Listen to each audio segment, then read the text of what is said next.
السلام عليكم ورحمة الله وبركاته متابعينا الأوفياء. في هذا الفيديو إن شاء الله سنشاهد النزال الذي جمع بين المقاتل المغربي محمد جراية ضد خصمه يوسف بولهتاري. لكن قبل كل هذا أتمنى أن لا تبخلوا علينا بالضغط على زر الإعجاب لنستمر دائما في نشر المزيد إن شاء الله.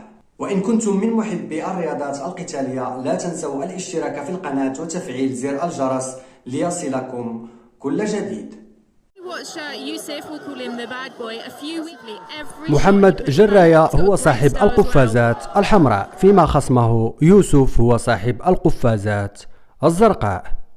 منذ البداية محمد جراية عرف كيف يسيطر بالعرض والطول، كما أنه أسقط خصمه بهذه الضربة القوية.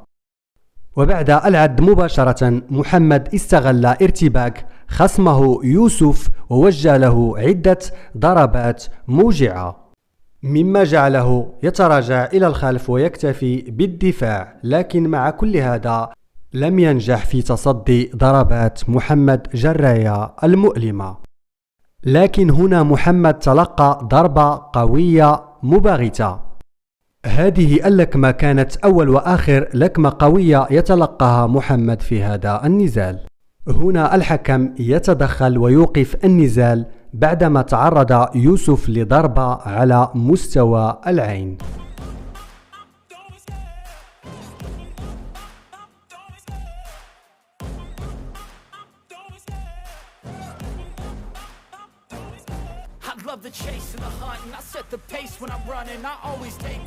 هكذا إذا انتهى النزال لصالح المقاتل المغربي محمد جراية بعدما أوقف الحكم هذا النزال. أتمنى أن تتركوا لنا آراءكم أسفل هذا الفيديو في الصندوق المخصص للتعاليق.